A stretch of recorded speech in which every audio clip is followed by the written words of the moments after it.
Hello, my name is Dr. Amita Jassi and I'm a consultant clinical psychologist, and I work in the National Specialist Service for young people with OCD, which is Obsessive Compulsive Disorder, BDD, Body Dysmorphic Disorder, and related conditions. And I particularly lead the BDD part of the service, and I'm also the research lead. So Obsessive Compulsive Disorder is really common. So about 1 to 2% of the population have OCD.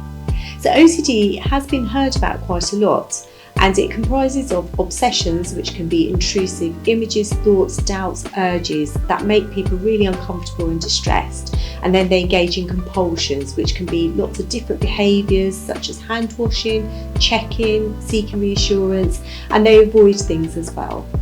And with OCD, the obsessions and compulsions cause distress and interference in their lives, and it affects things that they want to be doing.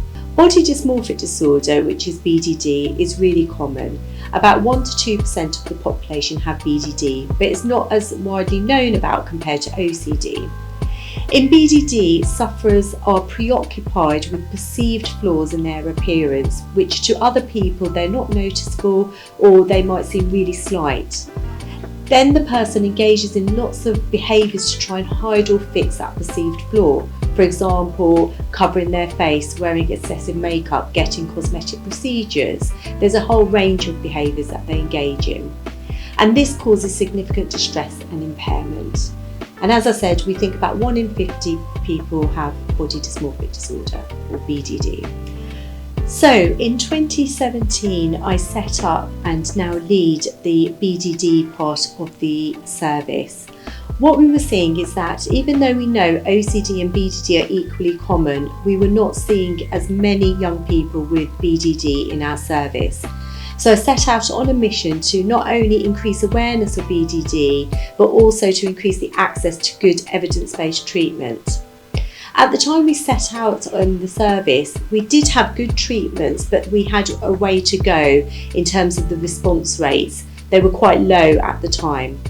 So whilst we've been delivering a clinical service which has been focused on assessment, treatment, teaching and training and consultation, we've also been developing, refining, evaluating and testing out our treatments using research protocols to make sure that what we were doing was evidence-based and contributing to the research base, which I think is the ethos of the King's Maudsley Partnership.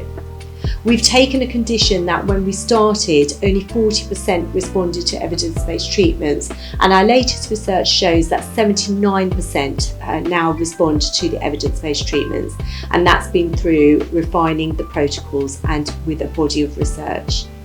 My hope for the future, in line with the King's Maudsley Partnership, is that we can continue to not only understand how BDD presents in young people, because there's so much more to learn and it's such an under-researched area, but to continue to refine and develop these treatments so that young people out there with BDD get the best care that they possibly can and can recover from what can be a very devastating condition.